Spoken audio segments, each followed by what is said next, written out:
파마를 했는데 파마가 실패해갖고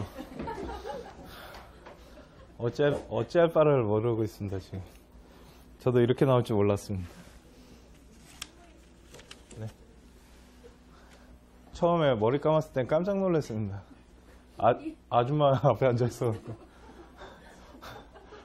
순간 욕할 뻔했습니다. 그거 보고서. 오늘 바쁘신데 이렇게 와주셔서 너무 감사합니다. 오늘 저희 뭘 해드릴 거냐면요, 2017년부터 생활기록부가 좀 바뀌었습니다, 어머님들. 근데 크게 많이 안 바뀌었고요. 근데 바뀐 부분도 설명을 해드릴 건데, 더 중요한 건 어떻게 적용하실 건지가 훨씬 궁금하시잖아요. 지금 여기 이제 고등학교 어머님들이 주라고 저는 알고 있거든요. 보시면 빨리 그냥, 원래는 1부, 2부 나눠져 있는데요. 한꺼번에 다 붙여서 해드리겠습니다. 배고프시잖아요. 저도 배가 고파서. 왜 그러냐면 저희가 강연하기 전에 밥을 안 먹어갖고요. 첫 번째는 예전에 생기부 같은 경우는 어느 한 기준 같은 게 없었습니다. 그러니까 학교에다가 기준은 줬어요. 그런데 학교 선생님들이 보통 생활기록부라는 걸 만들 때요, 어떤 식으로 만들었냐면 그냥 결과에 맞춰서 작성을 하다 보니까 이게 이제 사교육이 불기 시작했죠. 학교가 결과를 쓰니까. 그런데 대학교는 결과를 보고자 하는 건 아니거든요. 좀 이따 말씀드리겠지만.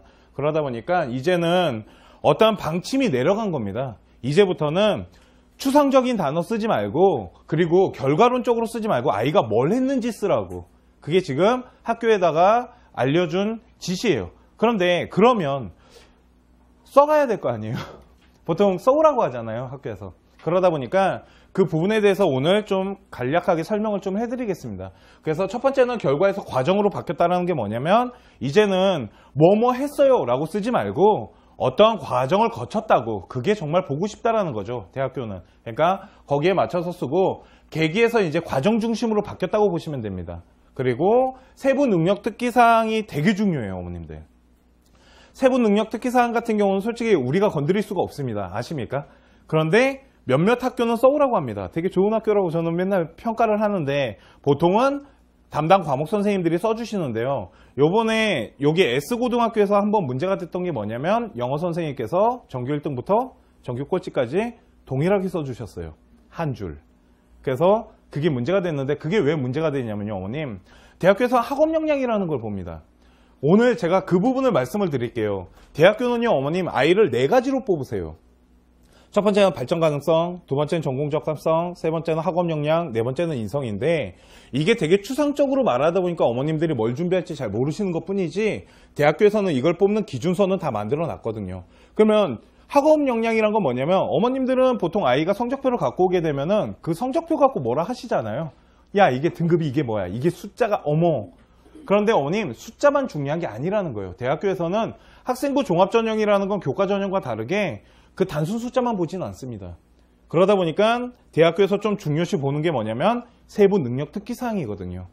그러니까 세부 능력 특기사항 같은 경우 보통 학교 선생님들이 써주시는 경우 뒤에서 말씀드리겠지만, 내가 뭘 가르쳤어요, 근데 참 우리 아이가 잘하더라고요, 이렇게 쓰지 말라는 겁니다. 이제는 그게 바뀐 거예요. 그러니까 대학교에서 어차피 점수 나와 있는 거 보면 우리 아이가 어떤 식으로 공부했는지 보이는데, 아이가 주체적으로 뭘 활동을 했을 거 아니에요. 그 부분을 써오라는 거예요. 그러니까 수업에 참여하는 태도가 중요하다는 거고, 두 번째는 어떠한 노력을 하고 자기 활동이 뭐가 있었냐고, 그리고 자기주도 학습적으로 자기가 무엇을 해냈는지, 이런 거를 써오라는 겁니다. 그러니까 이거 시간에 저는 이걸 가르쳤는데 애가 참 잘하네요 라고 쓰지 말고요, 아이가 그걸 배웠는데 자기만의 어떠한 프로그램을 갖고 어떠한 과정을 거쳐서 그걸 갖고 자기만의 공부 방법을 만들던지, 아니면 뭔가 좀 발전되는 모습을 보이라는 거지, 뭐 탁월합니다, 뛰어납니다, 이런 추상적인 단어 이제 쓰지 말라는 겁니다, 어머님. 그게 첫 번째 바뀐 거예요. 그러니까 이제는 어떠한 과정에 대한 부분을 좀 구체적으로 학교에서 쓰라는 거죠. 그러면 어머님들도 만일 세부 능력, 그러니까 세부 능력뿐만이 아니라 이건 창제도 다 마찬가지인 겁니다. 그러니까 그 부분을 쓰실 때 염두를 해두시고 쓰셔야 될 것들이 있다라는 거죠. 그거에 대해서 오늘 말씀을 드릴 거예요. 그러다 보니까 이제 제일 중요시하는 거는 변화, 성장 어떻게 했는지가 되게 중요하다라는 거예요. 저희가 지침서를 저희도 다 보고 분석을 해봤거든요. 결국은 말하고 싶은 게 뭐냐면요. 우리 아이가 어떤 변화를 통해서 어떻게 성장했는지, 아이가 무엇을 했는지 쓰라는 겁니다. 자율활동도 마찬가지고요. 동아리도 마찬가지고요. 세부 능력도 마찬가지라는 거예요. 그런데 세부 능력 특기 사항 같은 경우는 학업 역량과 되게 직접적인 영향력을 미치기 때문에 되게 중요한 겁니다, 어머님. 그래서 그런 얘기 합니다. 학교가 도와주지 않으면요. 학생부 종합을 아무리 잘 만들어도 한계가 있으세요. 저희가 어머님들한테 저희 이제 토크 콘서트 할 때 한번 한 게 뭐였냐면요. 다 가렸습니다, 학교를. 어머님들은 다 가리시면 찾아내지 못하시다 보니까 다 가리고 보여드렸어요. 그랬을 때 일반 고등학교 1등급 아이랑 포스코 자사고 4등급 아이랑 같은 세부 능력 특기 사항을 보여드렸을 때 똑같은 등급대라고 보시더라고요. 그 정도로 관리를 하고 있다는 거죠. 그러면 이제는 일반고가 됐건 자사고가 됐건 우리 아이 어떻게 만들어서 갈 건지에 대한 준비를 철저하게 하셔야 된다는 거예요. 학생부 종합이란 건요, 어머님 1년 안에 만들 수 있는 게 아닙니다. 저희가 컨설팅을 하다 보니까 어머님들이 가장 많이 찾아오실 때가 언제냐면 고3이세요. 그런데 고3이 되시면요, 제가 해드릴 게 없어요. 해드릴 수 있는 건 있습니다. 나머지 어떻게 마무리할 건지, 어떻게 잘 조화롭게 마무리할 건지는 알려드리지만 그 앞의 과정은 어떻게 해드리지 못해요. 그렇기 때문에 학생부 종합을 준비를 하신다면 지금부터라도 철저하게 준비를 하셔야지 서울에 있는 아이들이랑 맞짱을 뜰 수 있다는 거죠. 그러니까 그 부분들을 좀 보셔야 되고요. 그리고 잘못된 문구가 있습니다. 이거는 제가 말씀드리는 게 아니고 교육청에서 내려온 겁니다. 첫 번째는 땡땡땡 우수합니다. 우리 아이 땡땡땡으로 우수하네요. 이런 단어 쓰지 말라는 겁니다. 이제는. 제 수업을 듣고 무엇을 했는데요. 그 부분엔 참 우수하네요. 아, 그 부분 참 탁월하네요. 이런 단어 쓰지 말라는 겁니다. 되게 추상적인 단어잖아요. 그러니까 도대체 우수하다라는 게 뭐며 탁월하다라는 건 뭐고 도대체 어떻게 우수한지를 알 수가 없더라는 거죠. 그러니까 되게 구체적인 부분의 과정이 이제는 세부 능력뿐만 아니라 동아리에도 다 들어가야 돼요, 어머님. 뒷부분에서 동아리 쓰는 방법 알려드릴 건데 그런 식으로 추상적인 단어가 들어가서는 안 되고요. 되게 과정이 심층적으로 들어가셔야 됩니다. 또한 변경된 사항이 있는데 이게 뭐냐면 예전에는 생활기록부 누가 건드릴 수 있었냐면요, 어머님 다 건드릴 수 있었어요. 주체가 없었습니다. 쉽게 말씀드리면 뭐 진로시망이나 창의체험이나 동아리 같은 거 담임이 쓸 수도 있었고요. 담당 교사나 아무나 찾아가셔도 됐어요. 그런데 왜 잘 안 써주시냐면 담임의 월권에 도전하는 거거든요. 그러니까 그들도 관계가 있잖아요. 그러다 보니까 함부로 건드릴 수 없는 분야다 보니까 안 건드린 거지 잘 꼬셨으면은 그거 솔직히 바꿀 수 있었거든요. 그런데 이제는 딱 정해놨습니다. 진로시망이랑 창의체험 같은 경우는 담임만 있을 수 있고요. 동아리는 동아리 교사만이 건드릴 수가 있어요. 옛날엔 담임이 좀 건드려 줬었거든요. 그런데 이제는 아예 건드릴 수 없고 세부 능력 특기 사항 같은 경우는 담임이랑 교과 담당을 하게 되는데요. 그 교과 선생님의 거를 담임이 절대 침범하지 않습니다. 바쁘시다 보니까 걷다가 가르치는 아이들이 워낙 많다 보니까 세세하게 따질 수가 없거든요. 그래서 저는 컨설팅할 때 우리 아이들한테 뭐라 그러냐면요, 세특 노트를 하나 만들라고 합니다. 왜 그러면 학교 선생님들이 다 챙길 수가 없어요. 그 아이가 뭘 했는지 어떻게 다 기억을 하겠어요. 그러니까 네가 만일 국어가 됐건 수학이 됐건 어떤 활동을 한 게 있으면 잘 메모해 놨다가 나중에 수정기간 됐을 때 그거 들이밀라는 거죠. 그러면 만약 우리 아이가 한 5개 정도 했다라면 5개 다 써주지 못합니다. 글자 제한수 때문에. 그 중에 우리가 꼭 가져가야 될 거 있잖아요. 그거 하나 정도는 넣어달라고 그렇게 말하면 선생님이 보고 이건 괜찮네 하고 뽑아내 주시는 경우도 있고요. 야, 이거 2개 내가 다 써줄게 라고 하시는 분들도 계세요. 반면에 너 지금 나에게 도전하는 거야? 하고 아무것도 안 해주시는 분들도 계시지만, 그래서 말씀드렸잖아요. 학교가 좀 도와주셔야 된다고. 학생부 종합 같은 경우는. 또한 행동특성이랑 이거는 담임이 하는 건데요. 이거는 정말 못 건드립니다. 이거를 건드리는 경우는 거의 없고요. 대신 대학교에서는 행동 및 종합사항 다 봅니다, 어머님. 또한 그런 거 되게 많이 물어보세요. 정말 입학사정관이나 교수들이 그 생기부 다 보나요? 정말 꼼꼼하게 다 읽어보나요? 라는 질문 참 많이 하시거든요. 그걸 어떻게 다 보죠? 그거는 어머님 관점에서는 못 볼 것 같지만 제 관점에서는 다 보거든요. 그 이유가 저한테 생활기록부를 하나 맡기시면요. 그거 정규라인 아이잖아요. 그러면 한 20분 걸리고요. 한 4, 5등급 알잖아요. 그러면 한 10분이면 다 봅니다, 제가. 그래서 어느 정도 수준 아인지 다 뽑아내거든요. 그러니까 저보다 더 잘하지 않을까요? 그 사람들은 전문가다 보니까. 그렇기 때문에 정말 다 보고요, 어머님. 또한 내신 등급 같은 거, 표준 편차 같은 거 걔네들 다 계산해요. 프로그램이 있거든요. 그 계산한 데이터를 가지고 밑에 세부 능력 특기사항이랑 연관지어서 보고요. 또한 예전에는 뭐가 있었냐면요. 수상 경력이 있으면 그걸 세부 능력에다 쓸 수가 있었어요, 어머님. 그런데 지금은 그게 안 됩니다, 이제.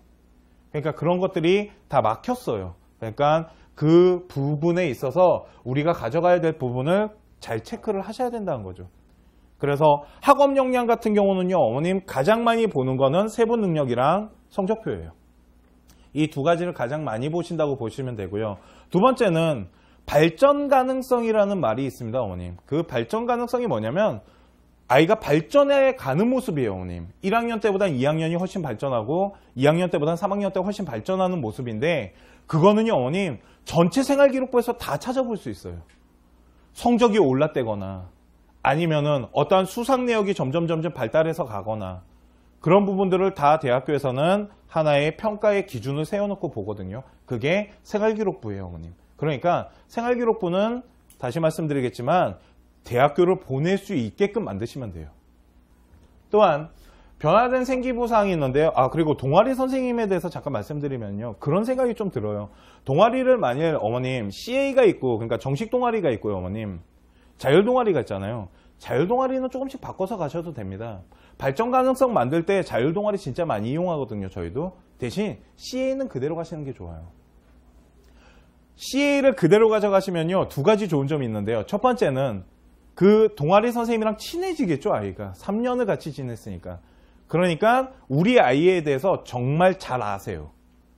그리고 동아리 활동도 참 잘 써주시고요. 그거보다 더 좋은 게 뭐냐면요. 대학교 중에 상위 대학교는 어머니 교사 추천서라는 거 집어넣는 학교들이 있습니다.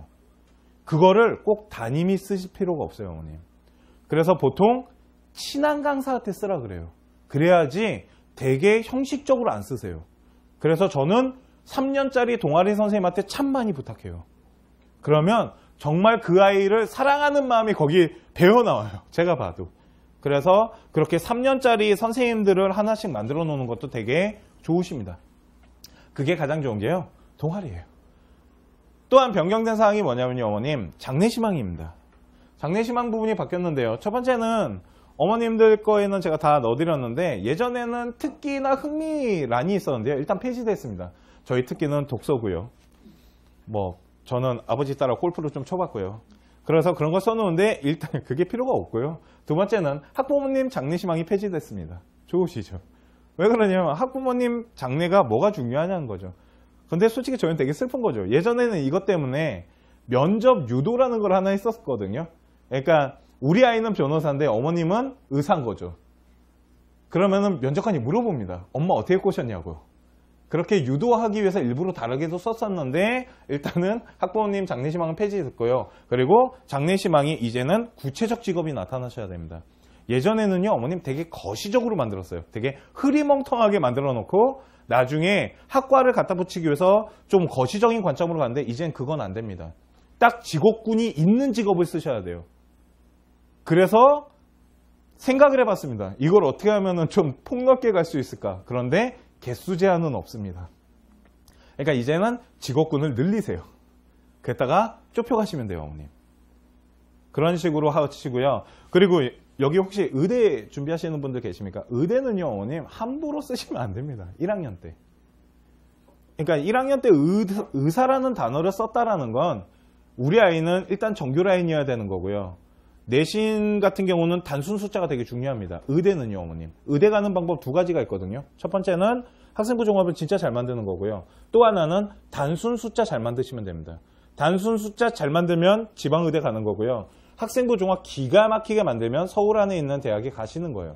카톨릭이나 연세 세브란스나 이런 데 가시는 거고요. 만일 이게 안 될 것 같으면 단순 숫자 만들어서 전남대의대나 경북의대 같은 데 보내시거든요. 그러니까 저희가 그렇게 나눠요, 어머님. 그런데 1학년 때 의사 써놨다가 2학년 때 생명공학자로 바꿔버리면 대학교에서는 일단 의심하기 시작합니다. 아이가 성적이 안 되고 뭔가 부딪혀서 졌기 때문에 바꿨구나 라고 생각하기 때문에 1학년 때는 가능하시면 의사라고 쓰시기보다는 의료에 관련된 부분은 쓰셨다가 나중에 바꾸시면 됩니다. 그런 식으로 바꿔가셔서 아이가 발전되는 모습을 보이셔야 된다니까요, 어머님. 그리고 수상 실적 같은 경우도 예전에는 수상에 대한 부분을 세부 능력이나 동아리나 이런 데서 썼거든요. 이제는 못 씁니다. 수상 경력란에만 기재를 하게끔 했어요, 어머님. 그러니까 저희한테는 되게 불리해진 거죠. 왜 그러냐면 그걸 갖고 발전 가능성을 되게 많이 만들었는데 그게 다 끊겨버리는 거고요. 교내 대회상 사전 등록 사항만 가능한데요. 이거 되게 중요한 겁니다, 어머님. 그런데 이건 어머님들이 할 수 있는 건 아니고요. 어떤 거냐면 예전에는 되게 급하게 뭔가를 만들어낼 수 있었습니다. 그런데 이제는 1년치 계획 안에서만 가능합니다. 그러니까 교내 대회상 사전 등록 사항이란 게 뭐냐면 담임 선생님이 일단은 자기가 교과를 가르치는 데 있어서 무엇을 가르칠 건지 그리고 어떠한 수상을 걸 건지를 교장한테 보고를 합니다. 그러면 교장이 추스려서 우리는 이런 대회를 할 거야 하고 최종 사인이 나잖아요, 어머님. 그러면 어머님들한테 그걸 보내줍니다. 종이로 해서 보내줘요, 어머님. 책으로 보내주는 학교도 있고요. 그때 쫙 펴셨을 때 쫙 수상 나와 있잖아요, 어머님. 다 할 생각하지 마시고요. 첫 번째 하셔야 될 건 뭐냐면 전공에 관련된 거를 일단 찾아내셔야 됩니다. 우리 아이가 문과가 아이인데 굳이 과학에 관련된 경진대회를 나갈 필요는 없거든요. 아무리 융합형 인재라도 그건 아닌 것 같거든요, 제가 보기엔. 또한 두 번째는 전공과 관련된 과목들이 있습니다. 쉽게 말해서 기계공학과 가는 아이들 있잖아요, 어머니. 기계공학과나 화공과 같은 경우는 화학경진대회나 수학에 관련된 건 잘해야 됩니다. 그런 게 전공 적합성과 묻어가는 교과목들이에요, 어머님. 예를 들어서 스토리라는 걸 만듭니다, 어머니. 그거 어떻게 만드냐면요. 그런 얘기 정말 많이 들어보셨을 거예요. 스토리가 뭐냐. 스토리를 만드십시오. 어머님, 스토리텔링이 생명입니다. 그거 어머님, 이야기를 만들려고 하는 건데 이런 겁니다. 우리 아이가 만약 1학년 때 국어가 바보였어요. 너무 못해. 누가 봐도 자연계 아이예요. 그런데 우리 아이가 갑자기 뭐 국어와 관련된 고전문학 연구회를 들어갔어요. 그래서 거기에서 자기만의 공부 방법으로 공부를 하더라는 거죠. 그랬더니 수상이 떴어요. 그러면서 동아리에서 어떠한 보고서를 만들었는데 그것도 상을 받게 돼요. 그런데 성적이 올라. 그래서 학업 우수자까지 받아. 이게 스토리예요, 어머니. 우리 아이가 뭔가를 극복해내고 어떤 과정을 통해서 가는 거죠. 그걸 스토리라고 하는 겁니다. 그리고 그 스토리 안에는 뭐가 들어가냐면 발전 가능성이라는 게 들어가는 거예요, 어머니. 그러니까 대학교에서 말하는 그 발전 가능성이라는 게 이런 식으로 평가가 되는 겁니다, 어머니. 그러니까 생활기록부를 만드실 때는 이 전체적인 부분을 생각하시면서 틀을 짠다라고 생각하시면 돼요. 1학년 때 뭘 할 거고 2학년 때 뭘 하고 3학년 때 뭘 할지. 그리고 또 하나가요, 어머님. 독서 활동인데 지금 혹시 고3 어머님 계십니까? 고3 어머님들은 진짜 하셔야 될 게 뭐냐면 독서 활동인데요, 어머니. 독서 활동 같은 경우에 이제는 책 제목이랑 저자만 집어넣게 되어 있습니다. 예전에는 거기에 써 있겠지만 예전에는 어떤 글꼴을 써줬어요, 어머니. 우리 아이가 이 책을 읽고 뭘 알게 되었으며 뭔가 느낀 점이 있었다. 근데 그 부분을 다 빼버리고 책 제목과 저자만 놓잖아요, 어머님. 그러면 뭔가가 교수가 읽을 수 있었던 거나 입학사정관이 읽을 수 있었던 게 사라진 거잖아요. 제가 장담하는데요.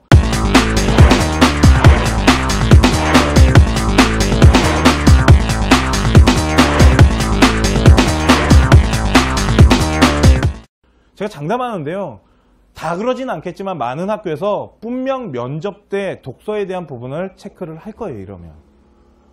왜 그러냐면 그 부분이 사라졌거든요. 그러다 보니 분명 책이요, 많아질 수 있어요. 보통은 5권 정도를 넣었다라면 이제는 7권, 8권 정도도 넣을 수 있어요.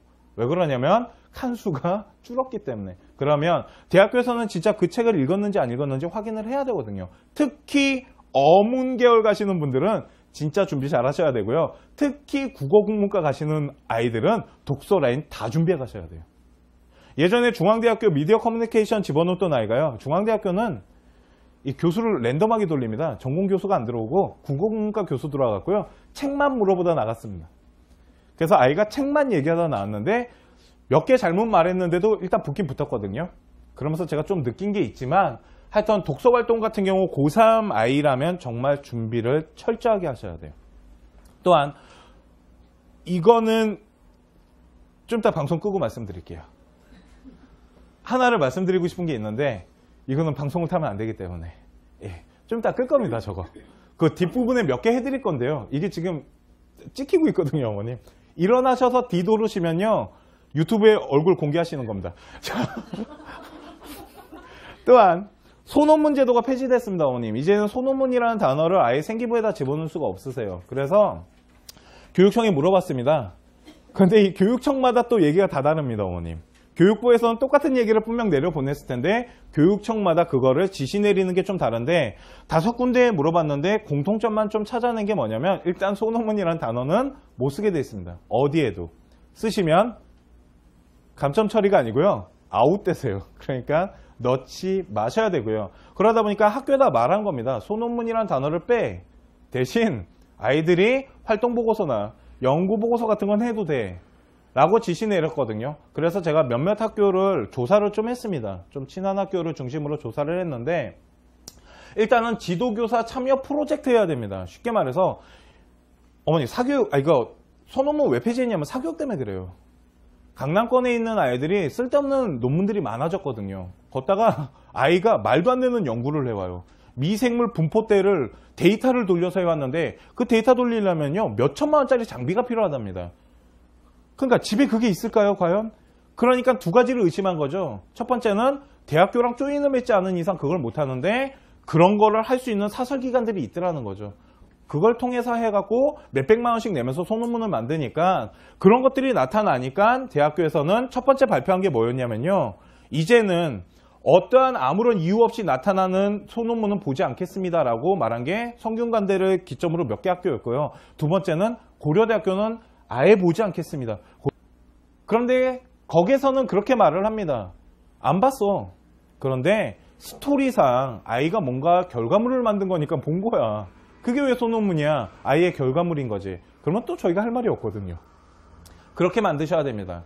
만일 어떠한 논문을 준비하시거나 보고서를 준비하실 때 어머님 머릿속에 뭐가 있으셔야 되냐면 1학년부터 2학년, 3학년을 어떻게 걸쳐서 만드실 건지를 생각하셔야 돼요. 그래야지 우리 아이가 아까 말씀드렸죠? 발전 가능성이라는 게 생겨나게 되고 그 안에 전공 적합성을 같이 집어넣으시는 겁니다. 그러니까 소논문 제도 같은 경우는 지도교사가 일단 참여를 해야 된대요. 그러면 두 가지 아니겠습니까? 첫 번째는 교과목에서 수행평가를 통한 보고서고요. 두 번째가 동아리인 겁니다. 요즘 동아리 같은 경우 자율동아리를 만들 때 아이가 계획서라는 걸 내야 돼요. 어머님 혹시 보신 적 있으십니까? 그 계획서 보시면요 어머님 우리 아이가 어떤 활동할 건지 쫙 써야 됩니다. 근데 우리 아이는 무턱대고 그냥 쓰죠.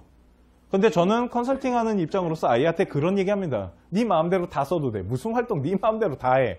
마지막에다가 포트폴리오 보고서 제출하겠다라는 한 단어만 집어넣으라고 하거든요. 그게 있어야지 보고서를 작성해서 낼 수가 있어요. 그게 없으면 이제는 생기부에다가 기재를 할 수 없다는 겁니다. 그게 경기교육청의 방침이에요. 어머님. 그러니까 저희는 인천교육청의 방침이랑 경기교육청의 방침이에요. 그러니까 우린 따라야겠죠. 전라도는 그렇게 말 안 하거든요. 지금. 그러니까 이사를 가실 수는 없으시잖아요. 그래서 학교 내 활동 중에 지도교사 라인을 타야 되니까 지도교사는 두 가지입니다. 아까 말씀드렸죠. 교과목과 동아리고요. 연구 주제, 참여 인원, 소요 시간만 기재를 할 수 있습니다. 이 얘기는 뭐냐면요, 어머님. 예전에는 그 논문을 통해서 우리 아이가 뭘 느꼈고, 어떤 보고서를 통해서 뭘 느꼈고, 어떤 과정을 거쳤으며, 어떤 극복을 해가지고, 그게 어떻게 영향을 주고, 그게 전공이 어떻게, 다 썼습니다. 쓰는 방식대로. 그런데 이제는 그렇게 쓰지 말고, 연구 주제, 인원, 소요 시간만 써. 라는 얘기는 뭘까요, 어머님? 결국은, 자기소개서에다가 쓰라는 얘기밖에 안 됩니다, 이러면. 스토리 잘 짜갖고. 이걸 만든 이상 여기다가 달랑 이걸 써놓으면 두 가지의 효과가 있습니다. 첫 번째는 자기소개서를 쓰던가 아니면 면접 때 물어보겠죠, 어머님. 그러면 면접 때 이런 걸 준비해 가시면 되는 겁니다. 뭘 준비를 했고 어떤 어려운 점이 있었으며 또한 학교장 승인하에 학교별 독립적으로 운영하라고 지시를 내린 겁니다, 어머님. 너네가 알아서 해. 그런데 교장 승인하에 모든 계획하에 움직여야 돼. 그러니까 담당 교사들도 학교 선생님한테 뭔가, 그러니까 교장한테 승인을 받을 때 보고서에 대한 라인이 일단 만들어져야 되고요. 특히 동아리 선생님들 잘 체크하셔야 됩니다. 동아리 선생님들 계획안 내실 때요, 보고서 얘기 잘 안 집어넣으세요. 그냥 우리 이런 활동할 거고요. 외부 이거 나갈 겁니다. 라고만 쓰시는데 마지막에 어떠한 보고서나 이런 것들을 낼 수 있는 구멍을 만들어 주셔야 돼요. 그래야지 우리 아이가 제출할 수 있습니다. 그래서 활동보고서 및 연구보고서 같은 경우는 학교별로 독립적으로 운영하고 있으니까 어머님들 물어보셔야 돼요. 며칠 전에 김포예고 아버님 저희 지금 과정 컨설팅 하시는 분이 저한테 제가 연락을 드렸어요. 아버님 소논문 폐지됐으니까 지금 우리 준비하고 있는 연구 논문을 보고서로 바꿔야 되는데 학교에서 어떤 시스템으로 하는지 확인하시라고. 그랬더니 아버님이 학교에다 알아보셨어요. 그랬더니 학교에서 어떤 식으로 운영할 거니까 그 중에 하나 선택하시라고. 그래서 저희가 동아리 라인 타기로 했거든요. 그러니까 그런 식으로 학교에다 지금 문의하시면 어느 정도 계획안이 다 나와 있습니다. 그렇죠? 그래서 저희가 올려드린 것 중에 하나가 어디냐면 상상고예요. 상상고 같은 경우는 저희가 알아봤더니 거기 자사고잖아요, 어머님. 그랬더니 모든 이제 과목에 모든 수행평가에 어떠한 활동보고서나 연구보고서 체계를 다 만들어 놓고 동아리 활동 끝은 무조건 보고서다라는 얘기를 들었거든요. 그러니까 이런 식으로 지금 대처를 하고 있다는 거죠. 그런데 생각해보세요, 어머님. 자사고에서 만일 그렇게 교과목이랑 동아리 활동 그런 거를 다 어떠한 결과물들을 만들어낸다면 일반고 아이랑 같이 붙여놨을 때 분명 밀려날 거라는 거죠. 그러니까 그런 부분들도 좀 잘 스토리 있게 아이를 잘 만드시면 되고요. 보고서라는 건요, 어머님 많이 만든다고 좋은 게 아닙니다. 어떠한 여러 개의 보고서 중에 우리 아이를 어필할 수 있는 되게 제대로 된 보고서들은 한두 개씩은 있으셔야 돼요. 또한 어머님들 우리 대학 다니실 때 잘 생각해 보시면 논문은 언제 냈냐면요, 졸업할 때 냈습니다. 그렇기 때문에 3학년 생활기록부가 결코 죽은 게 아니에요, 어머님. 3학년 생활기록부는 어떤 형식이냐면요, 일단 2학년 때 엄청난 활동을 하셔야겠죠. 그 활동 중에 어떠한 결과물들 중에 좀 질적인 결과물을 만드는 게 3학년이라고 보시면 돼요. 만약 우리 아이가 특기자 전형을 준비를 한다면 어학이 됐건 소프트웨어가 됐건 어떠한 그런 결과물들은 다 3학년 때 나타나야 되거든요. 그리고 그게 생기부에 들어가게 되고 그걸 갖고 자소서를 쓰는 거거든요, 결국은요, 어머님. 그러니까 우리 아이가 갑자기 1학년 때부터 아이가 막 소프트웨어 어떤 막 코드에 대해서 막 다 써버리면요, 어머님. 2학년 때는 그거보다 더 훌륭한 아이를 만들어야 되고 3학년 때는 거의 스티븐 잡스가 돼 있어야 돼요. 그래야지 발전이 된 거거든요. 그러니까 1학년 때부터 그렇게 막 미친 듯이 어필시켜 놓으시면 안 됩니다. 2학년 때 어느 과정을 통해서 아이가 되게 능력이 향상되고요. 3학년 때 그거 갖고 어떤 결과물이 만들어지는 게 말씀드리는 발전 가능성과 전공 적합성이라는 거죠, 어머님. 그래서 활동보고서나 연구보고서 이거 생각보다 되게 중요합니다. 그러니까 이 부분도 꼭 어떤 식으로 만들 건지, 어떤 과목을 타실 건지, 어떤 동아리에 어떻게 갈 건지 그런 것들은 잘 체크를 하셔서 운영을 하시면 됩니다, 어머님들. 또한 자율동아리 활동 신청서에 어머님 보고서 라인 꼭 쓰라고 꼭 애들한테 얘기하세요. 아이들 이거 안 내고 그냥 내거든요, 어머님. 그러다 보니까 나중에 그걸 할 수 없는 상황이 생길 수도 있으세요. 그러니까 그 부분들은 좀 잘 체크를 하셔야 되고요. 창제에 대한 얘기를 좀 드리겠습니다, 어머님. 창제는 자율활동이랑 동아리, 봉사, 그리고 진로활동입니다, 어머님. 그죠? 보통 어머님들 인기과 비인기과의 차이를 제가 방송에서 참 많이 말하는데 이런 겁니다, 어머님. 인기과 같은 경우, 뭐 문과 같은 경우는 가장 인기 있는 게 요즘 미디어 쪽입니다, 어머님. 언론 쪽, 미디어 커뮤니케이션이나 아니면 뭐 광고 홍보, 아니면 뭐 경영 경제, 이런 전통성 있는 이런 과들이 좀 인기가 많아요, 어머님. 그러면 인기 있는 과들은 어머님 잘 생각해 보세요. 좋은 아이들이 온다고요. 내신도 좋을 거고 어느 정도 스펙도 만들어 오겠죠. 그러니까 전공 적합성이 뚜렷해도요, 내신이 안 좋잖아요. 그러면 좀 밀립니다. 대신 비인기과는 그러지 않아요, 어머님. 비인기과 같은 경우는 뭐 좀 싫어하시겠지만 사학과나 역사학과, 철학과 이런 거는요, 어머님, 공부 잘하는 아이들이 넣기보다는 진짜 전공이 뚜렷한 아이들이 많이 넣어요. 그러니까 우리 아이가 어떠한 꿈을 갖고 어떠한 학과를 갈 건지 되게 중요한 겁니다. 아까 장래희망 때 말씀드렸어야 되는데 어머님, 1학년 때 장래희망을 뭘 정하는지가 되게 중요한 거예요. 예비고에서 어머님 올라갈 때 이제 선행을 하시는데요. 선행만 하지 마시고요. 우리 아이 앉혀놓고 한번 얘기를 좀 해보세요. 뭐 먹고 살 건지. 그때는 아무 생각 없으세요, 다들. 자기의 꿈을 이렇게 뚜렷하게 말하는 애가 거의 없고요. 걷다가 엄마가 물어보면요, 일단 자기 방으로 그냥 들어갑니다. 일명 쌩깐다 하죠. 그리고 나와봐 그러면 아 됐대니까 그러고 들어갑니다. 네, 충분히 이해합니다. 저도 그랬기 때문에. 저는 심지어 그런 얘기도 했습니다. 엄마가 뭘 알아 알기는 됐거든 하고 들어갔었거든요. 근데 지금은 어느 정도 방향은 잡고 가셔야 돼요. 심지어는 문과인지 이과인지도 정하셔야 됩니다. 이제는 수학을 못하면 문과애들도 고생을 하는 시대가 됐기 때문에 수학은 일단 중요한데요. 그 문과인지 이과인지 정하셔서 어느 정도의 학과 라인은 정해 놓으셔야 돼요. 이런 겁니다. 우리 아이가 만약 문과를 갔습니다, 어머님. 문과를 갔는데도 불구하고 우리 아이가 수학을 되게 못해요. 그러니까 수학 성적이 되게 안 좋고 세부 능력도 별로 안 좋은데도 불구하고 경영 경제를 놓겠다 그러면 그때부터 컨설턴트는 머리가 터집니다. 라인이 안 살아나거든요. 분명 교수가 전공 적합성 라인으로 수학에 관한 부분을 많이 볼 텐데 경상계열이다 보니까. 그러니까 만일 문과를 갔는데 우리 아이가 수학을 못하면요, 경상계열을 넣는 경우는 거의 없습니다. 컨설팅 하다 보니까. 그러니까 그런 부분들도 잘 체크를 하셔야 되고요. 그래서 빨리 정하셔갖고요, 가능하면 한 두세 개라도 좀 이렇게 압축시켜 놓으셔야 됩니다. 그리고 2학년 때는 좀 뚜렷하게 나타나셔야 되고요. 3학년 때는 그거를 마무리 지셔야 되거든요, 어머님. 그게 스토리라는 겁니다. 그리고 동아리는 되게 중요합니다, 어머님. 다시 말씀드리지만. 제가 생각했을 때 세부 능력이랑 동아리 활동은 전공 적합성과 발전 가능성 만들기 참 좋아요.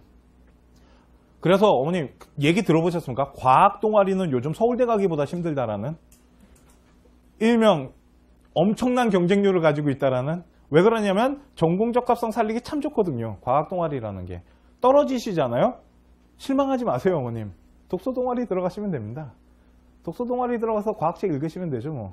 걷다가 자율 동아리가 있지 않습니까? 자율 동아리로 지가 만들면 되죠. 아니면 선배 누나가 만든다라는 소문을 듣고 거기에 가입을 하든지. 똑같은 라인이거든요, 결국은. 또한 진로 활동은 되게 중요한 겁니다, 어머님. 우리 아이들, 어머님, 진로 활동에 제일 많은 게 뭐냐면 진로 캠프입니다. 입시 설명회 이런 걸 많이 가는데, 그런 거 갔을 때 1학년 때는 어머님 그거를 딱 정해놓고 가지 마십시오. 1학년 때 진로 캠프 가갖고 우리 아이가 경영학과 갈 거니까 경영이에요 라고 쓰시면요, 나중에 바꾸시기 되게 어려워지세요. 그래서 1학년 때는 좀 포괄적으로 가시는 게 되게 좋으세요. 2학년 때 뚜렷한 것들이 나타나기 시작하는 게 훨씬 좋으시거든요. 그러니까 진로 활동도 전공 적합성 라인을 형성하는 게 좋은데, 보통 어머님들 오늘 집에 가셔서 생기부를 보시잖아요. 그러면 거의 안 써주십니다. 그냥 되게 보편적으로 써주세요. 근데 그 부분에 진로에 대한 부분이 조금씩 어필이 되게끔 써달라고 하셔야 돼요. 써주시는 선생님들도 되게 많으시거든요. 그러니까 점점 우리 아이가 전공에 대해서 정말로 뚜렷한 의지를 갖고 뭔가 하고 있구나라는 게 좀 보여줘야 됩니다. 특히 2학년 때부터는. 또한 구체적 활동 사실과 활동 태도와 노력 행동이라는데요, 어머님, 이거는 뒤에 가서 말씀드릴게요. 뭐냐면 이제 구체적으로 쓰라는 겁니다. 두리뭉실하게 쓰지 말고 어떠한 활동을 했고 어떻게 했으며 우리 아이가 그런 활동을 하는 데 있어서 어떠한 적극적인 태도 이런 단어보다는, 적극적이라는 게 뭘까요, 어머님? 아이가 뭔가 주도가 돼서 자기만의 프로그램을 짜고 막 이런 모습이잖아요. 그러니까 우리 아이는 어떠한 활동에 적극적 태도를 가집니다가 아니고요, 이 아이가 이거를 하기 위해선 어떠한 것을 가지고 무엇을 통해서 그 활동을 했습니다가 적극적 태도가 되는 거예요, 어머님. 또한 노력 행동들이 있어야 됩니다. 아이가 뭘 노력했는지가 진짜 구체적으로 나와야 돼요. 그러니까 세부 능력 특기사항을 다시 말씀드리면요, 어머님, 이런 겁니다. 우리 아이가 수학을 배웠어요. 학교에서 어떠한 프로그램대로 학습에 대해서 이제 가르쳤습니다. 그러면 다들 뭐라고 쓰시냐면요, 우리 아이는 인수분해 잘하고요, 미적분해에서 훌륭한 탁월한 능력을 갖고 있습니다. 그거는 성적 보면 대학이 알아요. 탁월한 능력이 있으면 1등급 떠 있겠죠. 근데 그거를 써줄 필요가 없어요. 정말로 대학교가 보고 싶은 건 우리 아이가 1을 나오기 위한 과정이 있을 거 아니에요. 우리 아이는 이렇게 공부했고요, 어떤 방식을 갖고 있고, 메모식 방법을 통해서 오답 노트를 어떤 식으로 프로그램을 짜서 공부를 했으며, 이런 거가 보고 싶은 겁니다. 그러니까 자기가 어떻게 공부했는지. 동아리도 마찬가지예요, 어머님. 좀 이따 보여드리겠지만. 그래서 구체적 활동의 사실과 그거에 대한 행동 태도, 그리고 그걸 통해서 우리 아이가 어떤 노력을 했는지. 또한 글자 수를 늘리는 경우가 있고 줄이는 경우가 있습니다, 어머님. 늘릴 때 가장 많이 사용하는 게 노력 행동 갖고 늘리시는 거예요. 그건 뒤에 예시를 보면서 설명을 해드릴게요, 어머니. 그래서 우리 아이가 변화 성장을 어떻게 했는지가 되게 중요한 겁니다. 그러니까 발전을 해가야 되는 거예요, 어머니. 지금 그러면 제가 지금 제일 많이 말한 게 두 가지입니다. 발전 가능성과 전공 적합성에 대한 얘기는 진짜 많이 드렸거든요. 인성은 솔직히 그렇게 많이 들을 게 없습니다. 봉사활동이나 아니면은 이런 부분에 있어서 아이가 누구를 배려하고. 그런데 보통 어머님들이 잘못 생각하시는 게 인성하면은 봉사활동만 생각하시는데 아니에요, 어머님. 아이가 어떠한 동아리 활동을 통해 갖고 리더십을 갖고 누군가를 끌고 가는데 문제가 생겼을 때 그거를 어떻게 풀어나가는 건지도 인성이 들어갈 수 있어요, 어머님. 그러니까 이런 부분들에 대해서 보시고요. 학업 역량 같은 경우는 아까 말씀드렸잖아요. 단순 숫자와 세분 능력이 되게 중요합니다. 그런 부분은. 또한 내신 성적은요, 어머님, 단순 숫자만 보지 않습니다. 대학교는 절대. 그거는 교과 전형 보내실 때 쓰는 방법이고요. 왜 그러냐면 자사고나 이런 특목고 과고 같은 경우는요, 어머님, 특히 뭐 대원외고 같은 경우는 영어 점수가 어머님 97점 나와도 4, 5등급 찍혀요. 근데 그거를 편차를 계산해 보면 그 점수는 아니거든요. 그러니까 원점수도 많이 보고요. 또 하나 말씀드리면 서울대학교 있잖아요, 어머님. 그렇게 이제 로망하시는 서울대학교 같은 경우는 다 111에 오지 않겠습니까, 어머님? 다 5일들이 많이 오잖아요. 뭐 1.35나 1.02부터 1.00부터 해서 올 텐데, 그리고 어머님 어떤 대학교가 어머 1.00부터 때 지방인 겁니다. 서울은 그렇게 안 나오거든요. 아, 지방애가 한 명 들어갔구나 라고 생각하시면 되는데, 그러면 1등급 아이가 다 똑같은 점수일 텐데 어떻게 구분하겠어요, 어머니? 그게 뭐냐면 이수단위 이런 것들을 다 따집니다. 표준 편차 이런 것들을 다 계산했을 때 걔네들만의 방식이 있어요, 어머니. 그래서 지방에서 만약 컨설팅을 받는데 아이가 전교 1등이에요, 어머님. 그러면 제일 먼저 무슨 얘기 나오겠습니까? 컨설팅 할 때 우리 아이 서울대 가겠습니다. 그러면 낱낱하게 분석해드려요. 그러고 안 된다고 말하거나 아니면 혹시 농어촌이십니까? 라고 물어봐요. 농어촌은 그렇게 강하지 않거든요. 스펙 같은 것들이. 그러니까 그런 식으로 구멍을 찾는 거지. 그러니까 그런 것들을 다 따져봐요, 어머님. 그거를 볼 수 있는 방법은요, 학교 모집 요강을 한번 자세히 읽어보세요. 작은 글씨까지. 그러면 거기 다 써 있거든요. 그렇게 보겠다고. 그리고 서울대 같은 경우 학생부 종합전형 같은 경우도 어머님, 왜 지방 아이들이 자꾸 서울 아이들한테 밀리냐면, 서울 같은 경우는 이수단위 일부러 만들어내요, 어머니. 1학년 때부터 물원, 물투 이런 거, 그러니까 물원, 화원 이런 걸 막 가요. 그리고 3학년 되면 고급 화학이라는 걸 시작합니다. 특히 과거가 그런 거 많이 하는데, 그러니까 자사고나 이런 데는 고급 뭐 환경과학 이런 걸 집어넣으면서 이수단위를 높이거든요.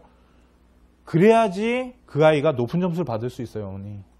그러니까 무조건 1위라고 서울대 가는 건 아니라는 거죠. 그런 것들을 다 계산을 해야 된다라는 거죠. 자, 생기부예요, 어머님. 추상적 단어가 아닌 구체적 활동을 기재하셔야 되고요. 생기부 이거 무슨 말이냐면요, 어머님. 지금부터 이걸 그냥 보면서 말씀드릴게요. 이 안에 첫 번째는 우리 아이가 어떤 활동을 했으면 목적이 있지 않겠습니까? 어떤 목적을 갖고 시작했으며, 두 번째는 그걸 통해서 어떤 과정을 거쳤을 거고, 세 번째는 그거에 대한 어떤 주요 활동들이 있을 겁니다. 그러니까 만약에 우리 아이가 A 활동, B 활동, C 활동을 했으면 그 중에 하나는 먹고 들어가야 돼요. A 활동했고 B 활동했는데요. 자, 지금부터 C 활동에 대한 설명 시작합니다. 라고 쭉 들어가야 되거든요, 어머님.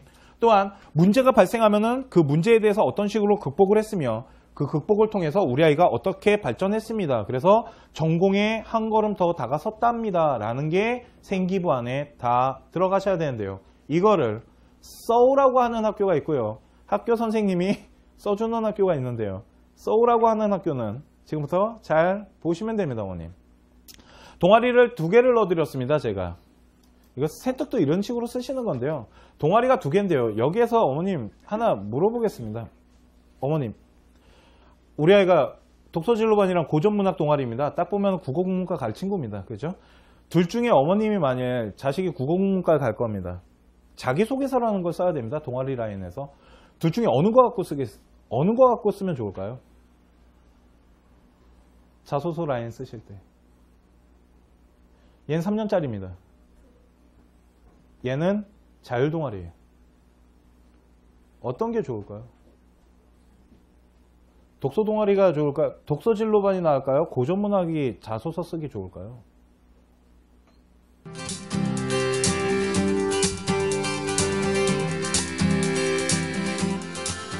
3학년 때 나타나야 되거든요. 그리고 그게 생기부에 들어가게 되고 그걸 갖고 자소서를 쓰는 거거든요, 결국은요, 어머님.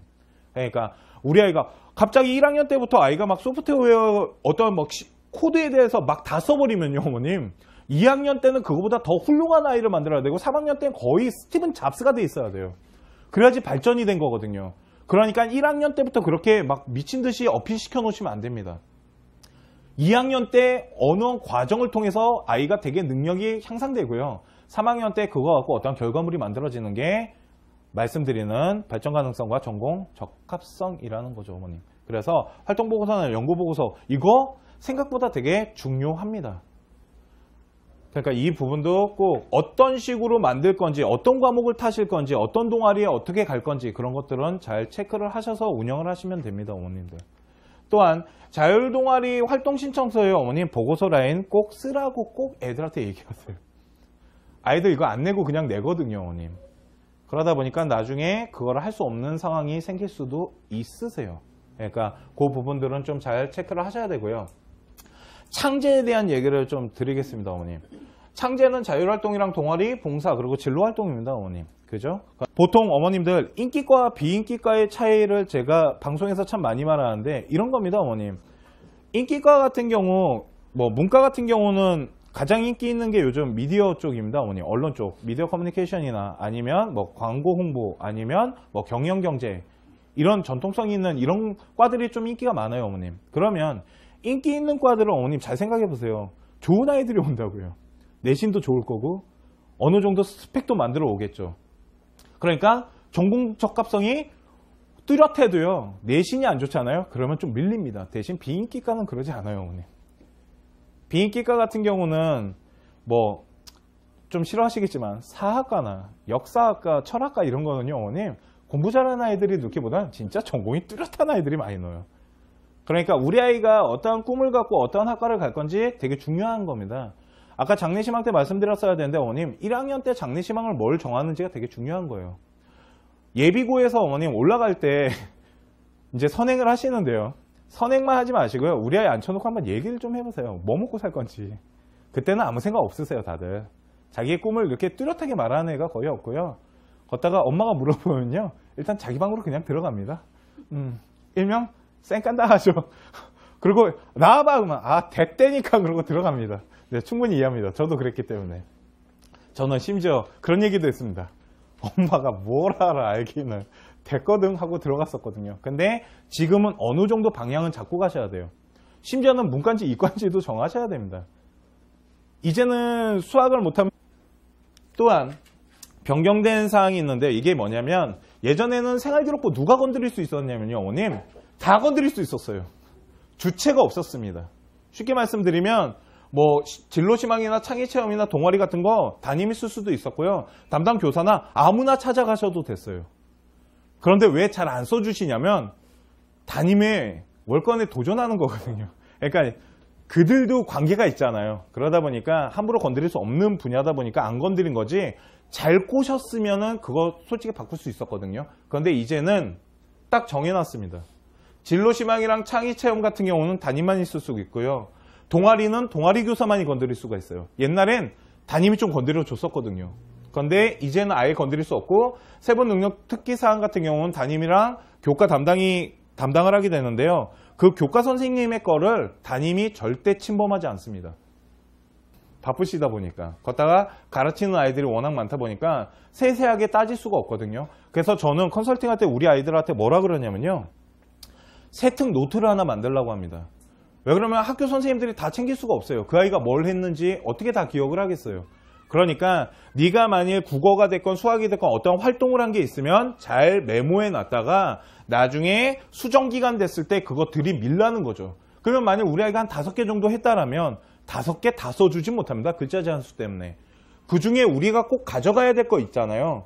그거 하나 정도는 넣어달라고 그렇게 말하면 선생님이 보고 이건 괜찮네 하고 뽑아내 주시는 경우도 있고요. 야, 이거 2개 내가 다 써줄게 라고 하시는 분들도 계세요. 반면에 너 지금 나에게 도전하는 거야? 하고 아무것도 안 해주시는 분들도 계시지만, 그래서 말씀드렸잖아요. 학교가 좀 도와주셔야 된다고. 학생부 종합 같은 경우는. 또한 행동특성이랑 이거는 담임이 하는 건데요. 이거는 정말 못 건드립니다. 이거를 건드리는 경우는 거의 없고요. 대신 대학교에서는 행동 및 종합사항 다 봅니다, 어머님. 또한 그런 거 되게 많이 물어보세요. 정말 입학사정관이나 교수들이 그 생기부 다 보나요? 정말 꼼꼼하게 다 읽어보나요? 라는 질문 참 많이 하시거든요. 그걸 어떻게 다 보죠? 그거는 어머님 관점에서는 못 볼 것 같지만 제 관점에서는 다 보거든요. 그 이유가 저한테 생활기록부를 하나 맡기시면요. 그거 정규라인 아이잖아요. 그러면 한 20분 걸리고요. 한 4, 5등급 아이잖아요. 그러면 한 10분이면 다 봅니다, 제가. 그래서 어느 정도 수준 아이인지 다 뽑아내거든요. 그러니까 저보다 더 잘하지 않을까요? 그 사람들은. 전문가다 보니까. 그렇기 때문에 정말 다 보고요, 어머님. 또한 내신 등급 같은 거, 표준 편차 같은 거 걔네들 다 계산해요. 프로그램이 있거든요. 그 계산한 데이터를 가지고 밑에 세부 능력 특기사항이랑 연관지어서 보고요. 또한 예전에는 뭐가 있었냐면요. 수상 경력이 있으면 그걸 세부 능력에다 쓸 수가 있었어요, 어머님.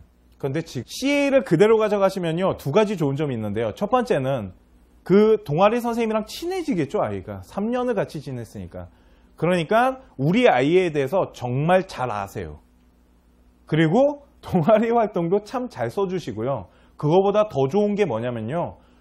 대학교 중에 상위 대학교는 어머니 교사 추천서라는 거 집어넣는 학교들이 있습니다. 그거를 꼭 담임이 쓰실 필요가 없어요, 어머님. 그래서 보통 친한 강사한테 쓰라 그래요. 그래야지 되게 형식적으로 안 쓰세요. 그래서 저는 3년짜리 동아리 선생님한테 참 많이 부탁해요. 그러면 정말 그 아이를 사랑하는 마음이 거기 배어나와요. 제가 봐도. 그래서 그렇게 3년짜리 선생님들을 하나씩 만들어 놓는 것도 되게 좋으십니다. 그게 가장 좋은 게요. 동아리예요. 또한 변경된 사항이 뭐냐면요, 어머님. 장래희망입니다. 장래희망 부분이 바뀌었는데요. 첫 번째는 어머님들 거에는 제가 다 넣어드렸는데 예전에는 특기나 흥미란이 있었는데요. 일단 폐지됐습니다. 저희 특기는 독서고요. 저는 아버지 따라 골프를 좀 쳐봤고요. 그래서 그런 거 써놓은데 일단 그게 필요가 없고요. 두 번째는 학부모님 장래희망이 폐지됐습니다. 좋으시죠? 왜 그러냐면 학부모님 장래가 뭐가 중요하냐는 거죠. 근데 솔직히 저는 되게 슬픈 거죠. 예전에는 이것 때문에 면접 유도라는 걸 하나 했었거든요.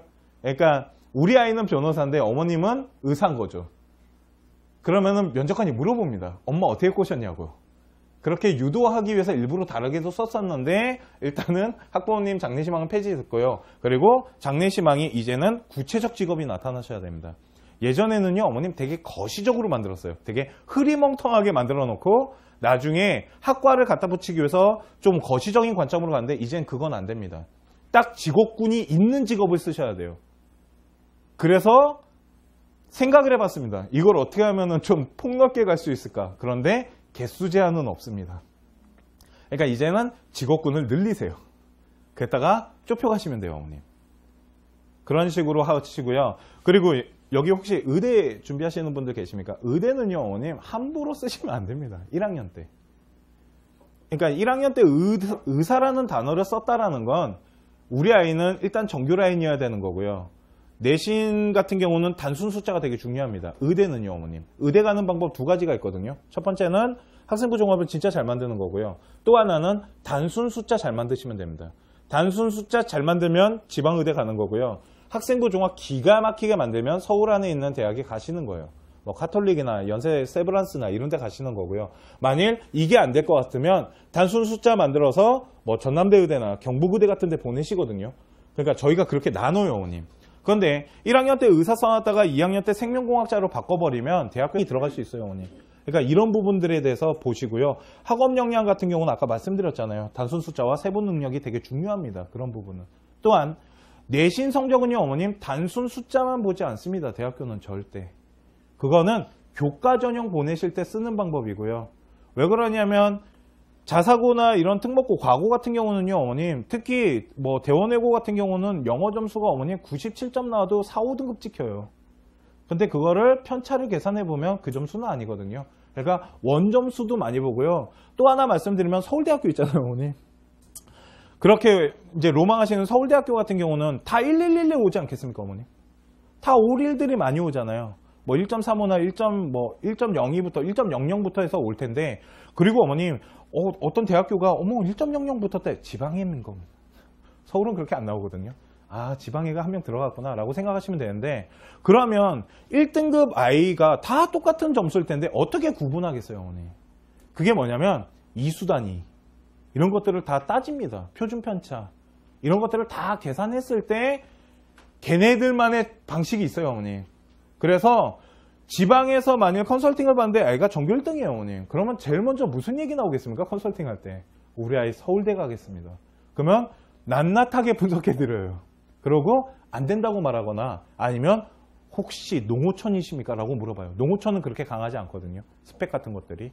그러니까 그런 식으로 구멍을 찾는 거지. 그러니까 그런 것들을 다 따져봐요, 어머님. 그거를 볼 수 있는 방법은요. 학교 모집 요강을 한번 자세히 읽어보세요. 작은 글씨까지. 그러면 거기 다 써 있거든요. 그렇게 보겠다고. 그리고 서울대 같은 경우 학생부 종합전형 같은 경우도 어머님 왜 지방 아이들이 자꾸 서울 아이들한테 밀리냐면 서울 같은 경우는 이수단위를 일부러 만들어내요, 어머니. 1학년 때부터 물원, 물투 이런 거, 그러니까 물원, 화원 이런 걸 막 가요. 그리고 3학년 되면 고급 화학이라는 걸 시작합니다. 특히 과거가 그런 거 많이 하는데, 그러니까 자사고나 이런 데는 고급 뭐 환경과학 이런 걸 집어넣으면서 이수단위를 높이거든요. 그래야지 그 아이가 높은 점수를 받을 수 있어요, 어머니. 그러니까 무조건 1위라고 서울대 가는 건 아니라는 거죠. 그런 것들을 다 계산을 해야 된다라는 거죠. 자, 생기부예요, 어머님. 추상적 단어가 아닌 구체적 활동을 기재하셔야 되고요. 생기부 이거 무슨 말이냐면요, 어머님. 지금부터 이걸 그냥 보면서 말씀드릴게요. 이 안에 첫 번째는 우리 아이가 어떤 활동을 했으면 목적이 있지 않겠습니까? 어떠한 목적을 갖고 시작했으며, 두 번째는 그걸 통해서 어떤 과정을 거쳤을 거고, 세 번째는 그거에 대한 어떤 주요 활동들이 있을 겁니다. 그러니까 만약에 우리 아이가 A 활동, B 활동, C 활동을 했으면 그 중에 하나는 먹고 들어가야 돼요. A 활동 했고 B 활동 했는데요. 자, 지금부터 C 활동에 대한 설명 시작합니다. 라고 쭉 들어가야 되거든요, 어머님. 또한 문제가 발생하면은 그게 왜 문제가 되냐면요, 어머님. 대학교에서 학업 역량이라는 걸 봅니다. 오늘 제가 그 부분을 말씀을 드릴게요. 대학교는요, 어머님, 아이를 4가지로 뽑으세요. 첫 번째는 발전 가능성, 두 번째는 전공 적합성, 세 번째는 학업 역량, 네 번째는 인성인데 이게 되게 추상적으로 말하다 보니까 어머님들이 뭘 준비할지 잘 모르시는 것 뿐이지 대학교에서는 이걸 뽑는 기준선은 다 만들어 놨거든요. 그러면 학업 역량이란 건 뭐냐면 어머님들은 보통 아이가 성적표를 갖고 오게 되면은 그 성적표 갖고 뭐라 하시잖아요. 야, 이게 등급이 이게 뭐야? 이게 숫자가 어머. 그런데 어머님, 숫자만 중요한 게 아니라는 거예요. 대학교에서는 학생부 종합전형이라는 건 교과전형과 다르게 그 단순 숫자만 보지는 않습니다. 그러다 보니까 대학교에서 좀 중요시 보는 게 뭐냐면 세부 능력 특기사항이거든요. 그러니까 세부 능력 특기사항 같은 경우 보통 학교 선생님들이 써주시는 경우 뒤에서 말씀드리겠지만 내가 뭘 가르쳤어요. 근데 참 우리 아이 잘하더라고요. 이렇게 쓰지 말라는 겁니다. 이제는. 그게 바뀐 거예요. 그러니까 대학교에서 어차피 점수 나와 있는 거 보면 우리 아이가 어떤 식으로 공부했는지 보이는데 아이가 주체적으로 뭘 활동을 했을 거 아니에요. 그 부분을 써오라는 거예요. 그러니까 수업에 참여하는 태도가 중요하다는 거고, 두 번째는 어떠한 노력을 하고 자기 활동이 뭐가 있었냐고, 그리고 자기주도 학습적으로 자기가 무엇을 해냈는지 이런 거를 써오라는 겁니다. 그러니까 이거 시간에 저는 이걸 가르쳤는데 애가 참 잘하네요 라고 쓰지 말고요. 아이가 그걸 배웠는데 자기만의 어떠한 프로그램을 갖고 어떠한 과정을 거쳐서 그걸 갖고 자기만의 공부 방법을 만들던지 아니면 뭔가 좀 발전되는 모습을 보이라는 거지 뭐 탁월합니다, 뛰어납니다 이런 추상적인 단어 이제 쓰지 말라는 겁니다, 어머님. 그게 첫 번째 바뀐 거예요. 그러니까 이제는 어떠한 과정에 대한 부분을 좀 구체적으로 학교에서 쓰라는 거죠. 그러면 어머님들도 만일 세부 능력뿐만이 아니라 이건 창제도 다 마찬가지인 겁니다. 그러니까 그 부분을 쓰실 때 염두를 해두시고 쓰셔야 될 것들이 있다라는 거죠. 그거에 대해서 오늘 말씀을 드릴 거예요. 그러다 보니까 이제 제일 중요시하는 거는 변화, 성장 어떻게 했는지가 되게 중요하다라는 거예요. 저희가 지침서를 저희도 다 보고 분석을 해봤거든요. 결국은 말하고 싶은 게 뭐냐면요. 우리 아이가 어떤 변화를 통해서 어떻게 성장했는지 아이가 무엇을 했는지 쓰라는 겁니다. 자율활동도 마찬가지고요. 동아리도 마찬가지고요. 세부 능력도 마찬가지라는 거예요. 그런데 세부 능력 특기사항 같은 경우는 학업 역량과 되게 직접적인 영향력을 미치기 때문에 되게 중요한 겁니다, 어머님. 그래서 그런 얘기 합니다. 학교가 도와주지 않으면요. 학생부 종합을 아무리 잘 만들어도 한계가 있으세요. 저희가 어머님들한테 저희 이제 토크 콘서트 할 때 한번 한 게 뭐였냐면요. 다 가렸습니다, 학교를. 어머님들은 다 가리시면 찾아내지 못하시다 보니까 다 가리고 보여드렸어요. 그렇기 때문에 학생부 종합을 준비를 하신다면 지금부터라도 철저하게 준비를 하셔야지 서울에 있는 아이들이랑 맞짱을 뜰 수 있다는 거죠. 그러니까 그 부분들을 좀 보셔야 되고요. 그리고 잘못된 문구가 있습니다. 이거는 제가 말씀드리는 게 아니고 교육청에서 내려온 겁니다. 첫 번째는 땡땡땡 우수합니다. 우리 아이 땡땡땡으로 우수하네요. 이런 단어 쓰지 말라는 겁니다. 이제는. 제 수업을 듣고 무엇을 했는데요. 그 부분엔 참 우수하네요. 아, 그 부분 참 탁월하네요. 이런 단어 쓰지 말라는 겁니다. 되게 추상적인 단어잖아요. 그러니까 도대체 우수하다라는 게 뭐며 탁월하다라는 건 뭐고 도대체 어떻게 우수한지를 알 수가 없더라는 거죠. 그러니까 되게 구체적인 부분의 과정이 이제는 세부 능력뿐만 아니라 동아리에도 다 들어가야 돼요, 어머님. 뒷부분에서 동아리 쓰는 방법 알려드릴 건데 그런 식으로 추상적인 단어가 들어가서는 안 되고요. 되게 과정이 심층적으로 들어가셔야 됩니다. 또한 변경된 사항이 있는데 이게 뭐냐면 예전에는 생활기록부 누가 건드릴 수 있었냐면요, 어머님. 다 건드릴 수 있었어요. 주체가 없었습니다. 쉽게 말씀드리면 뭐 진로시망이나 창의체험이나 동아리 같은 거 담임이 쓸 수도 있었고요. 담당 교사나 아무나 찾아가셔도 됐어요. 그런데 왜 잘 안 써주시냐면 담임의 월권에 도전하는 거거든요. 그러니까 그들도 관계가 있잖아요. 그러다 보니까 함부로 건드릴 수 없는 분야다 보니까 안 건드린 거지 잘 꼬셨으면은 그거 솔직히 바꿀 수 있었거든요. 그런데 이제는 딱 정해놨습니다. 진로시망이랑 창의체험 같은 경우는 담임만 있을 수 있고요. 동아리는 동아리 교사만이 건드릴 수가 있어요. 옛날엔 담임이 좀 건드려 줬었거든요. 그런데 이제는 아예 건드릴 수 없고 세부 능력 특기 사항 같은 경우는 담임이랑 교과 담당을 하게 되는데요. 그 교과 선생님의 거를 담임이 절대 침범하지 않습니다. 바쁘시다 보니까 걷다가 가르치는 아이들이 워낙 많다 보니까 세세하게 따질 수가 없거든요. 그래서 저는 컨설팅할 때 우리 아이들한테 뭐라 그러냐면요. 세특 노트를 하나 만들라고 합니다. 왜 그러면 학교 선생님들이 다 챙길 수가 없어요. 그 아이가 뭘 했는지 어떻게 다 기억을 하겠어요. 그러니까 네가 만일 국어가 됐건 수학이 됐건 어떤 활동을 한 게 있으면 잘 메모해 놨다가 나중에 수정기간 됐을 때 그거 들이밀라는 거죠. 그러면 만일 우리 아이가 한 5개 정도 했다라면 5개 다 써주지 못합니다. 글자 제한수 때문에. 그 중에 우리가 꼭 가져가야 될 거 있잖아요. 그거 하나 정도는 넣어달라고 그렇게 말하면 선생님이 보고 이건 괜찮네 하고 뽑아내 주시는 경우도 있고요. 야, 이거 2개 내가 다 써줄게 라고 하시는 분들도 계세요. 반면에 너 지금 나에게 도전하는 거야? 하고 아무것도 안 해주시는 분들도 계시지만 그래서 말씀드렸잖아요. 학교가 좀 도와주셔야 된다고. 학생부 종합 같은 경우는. 또한 행동특성이랑 이거는 담임이 하는 건데요. 이거는 정말 못 건드립니다. 이거를 건드리는 경우는 거의 없고요. 대신 대학교에서는 행동 및 종합사항 다 봅니다. 오늘도 잘 체크를 하셔야 되고요. 그래서 빨리 정하셔갖고요. 가능하면 한 2-3개라도 좀 이렇게 압축시켜 놓으셔야 됩니다. 그리고 2학년 때는 좀 뚜렷하게 나타나셔야 되고요. 3학년 때는 그거를 마무리 지셔야 되거든요, 어머님. 그게 스토리라는 겁니다. 그리고 동아리는 되게 중요합니다, 어머님. 다시 말씀드리지만. 제가 생각했을 때 세부 능력이랑 동아리 활동은 전공 적합성과 발전 가능성 만들기 참 좋아요.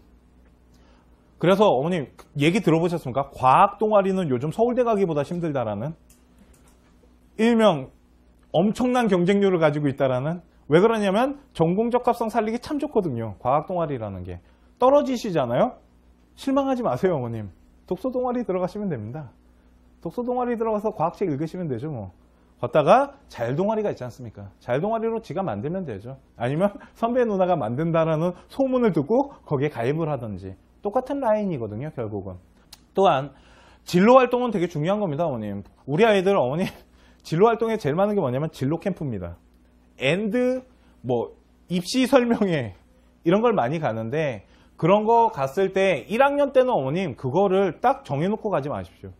1학년 때 진로 캠프 가갖고 우리 아이가 경영학과 갈 거니까 경영이에요 라고 쓰시면요. 나중에 바꾸시기 되게 어려워지세요.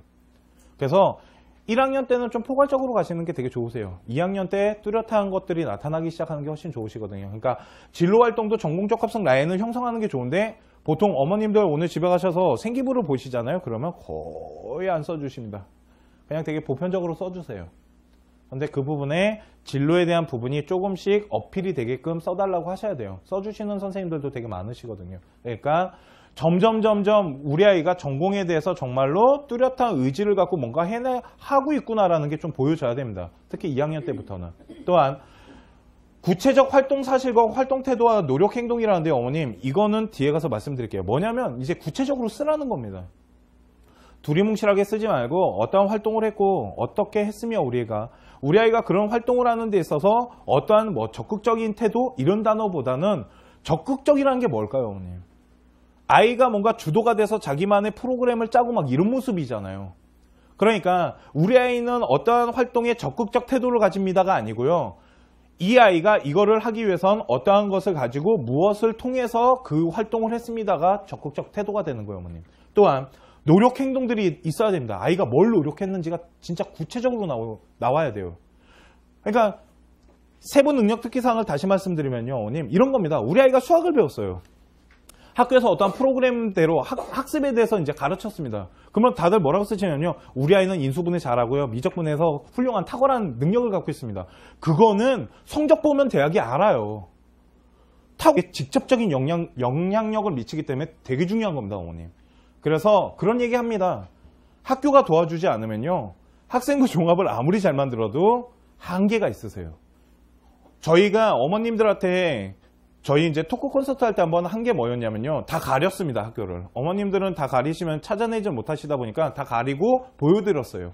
그랬을 때 일반 고등학교 1등급 아이랑 포스코 자사고 4등급 아이랑 같은 세부 능력 특기사항을 보여드렸을 때 똑같은 등급대라고 보시더라고요. 그 정도로 관리를 하고 있다는 거죠. 그러면 이제는 일반고가 됐건 자사고가 됐건 우리 아이 어떻게 만들어서 갈 건지에 대한 준비를 철저하게 하셔야 된다는 거예요. 학생부 종합이란 건요, 어머님, 1년 안에 만들 수 있는 게 아닙니다. 저희가 컨설팅을 하다 보니까 어머님들이 가장 많이 찾아오실 때가 언제냐면 고3이세요. 그런데 고3이 되시면요, 제가 해드릴 게 없어요. 해드릴 수 있는 건 있습니다. 나머지 어떻게 마무리할 건지, 어떻게 잘 조화롭게 마무리할 건지는 알려드리지만 그 앞의 과정은 어떻게 해드리지 못해요. 그렇기 때문에 학생부 종합을 준비를 하신다면 지금부터라도 철저하게 준비를 하셔야지 서울에 있는 아이들이랑 맞짱을 뜰 수 있다는 거죠. 그러니까 그 부분들을 좀 보셔야 되고요. 그리고 잘못된 문구가 있습니다. 이거는 제가 말씀드리는 게 아니고 교육청에서 내려온 겁니다. 첫 번째는 땡땡땡 우수합니다. 우리 아이 땡땡땡으로 우수하네요. 이런 단어 쓰지 말라는 겁니다. 이제는. 제 수업을 듣고 무엇을 했는데요, 그 부분엔 참 우수하네요. 아, 그 부분 참 탁월하네요. 이런 단어 쓰지 말라는 겁니다. 되게 추상적인 단어잖아요. 그러니까 도대체 우수하다라는 게 뭐며 탁월하다라는 건 뭐고 도대체 어떻게 우수한지를 알 수가 없더라는 거죠. 그러니까 되게 구체적인 부분의 과정이 이제는 세부 능력뿐만 아니라 동아리에도 다 들어가야 돼요, 어머님. 뒷부분에서 동아리 쓰는 방법 알려드릴 건데 그런 식으로 추상적인 단어가 들어가서는 안 되고요. 되게 과정이 심층적으로 들어가셔야 됩니다. 또한 변경된 사항이 있는데 이게 뭐냐면 예전에는 생활기록부 누가 건드릴 수 있었냐면요, 어머님, 다 건드릴 수 있었어요. 주체가 없었습니다. 쉽게 말씀드리면 뭐 진로시망이나 창의체험이나 동아리 같은 거 담임이 쓸 수도 있었고요. 담당 교사나 아무나 찾아가셔도 됐어요. 그런데 왜 잘 안 써주시냐면 담임의 월권에 도전하는 거거든요. 그러니까 그들도 관계가 있잖아요. 그러다 보니까 함부로 건드릴 수 없는 분야다 보니까 안 건드린 거지, 잘 꼬셨으면은 그거 솔직히 바꿀 수 있었거든요. 그런데 이제는 딱 정해놨습니다. 진로시망이랑 창의체험 같은 경우는 담임만 있을 수 있고요. 동아리는 동아리 교사만이 건드릴 수가 있어요. 옛날엔 담임이 좀 건드려 줬었거든요. 그런데 이제는 아예 건드릴 수 없고 세부 능력 특기사항 같은 경우는 담임이랑 교과 담당을 하게 되는데요. 그 교과 선생님의 거를 담임이 절대 침범하지 않습니다. 바쁘시다. 정도 전공적 합성 라인을 형성하는 게 좋은데 보통 어머님들 오늘 집에 가셔서 생기부를 보시잖아요. 그러면 거의 안 써주십니다. 그냥 되게 보편적으로 써주세요. 근데 그 부분에 진로에 대한 부분이 조금씩 어필이 되게끔 써달라고 하셔야 돼요. 써주시는 선생님들도 되게 많으시거든요. 그러니까 점점 우리 아이가 전공에 대해서 정말로 뚜렷한 의지를 갖고 뭔가 하고 있구나라는 게 좀 보여져야 됩니다. 특히 2학년 때부터는. 또한 구체적 활동 사실과 활동 태도와 노력 행동이라는데 어머님, 이거는 뒤에 가서 말씀드릴게요. 뭐냐면 이제 구체적으로 쓰라는 겁니다. 두리뭉실하게 쓰지 말고 어떠한 활동을 했고 어떻게 했으며 우리 아이가 그런 활동을 하는 데 있어서 어떠한 뭐 적극적인 태도 이런 단어보다는 적극적이라는 게 뭘까요, 어머님? 아이가 뭔가 주도가 돼서 자기만의 프로그램을 짜고 막 이런 모습이잖아요. 그러니까 우리 아이는 어떠한 활동에 적극적 태도를 가집니다가 아니고요. 이 아이가 이거를 하기 위해선 어떠한 것을 가지고 무엇을 통해서 그 활동을 했습니다가 적극적 태도가 되는 거예요, 어머님. 또한 노력 행동들이 있어야 됩니다. 아이가 뭘 노력했는지가 진짜 구체적으로 나와야 돼요. 그러니까 세부 능력 특기사항을 다시 말씀드리면요, 어머님, 이런 겁니다. 우리 아이가 수학을 배웠어요.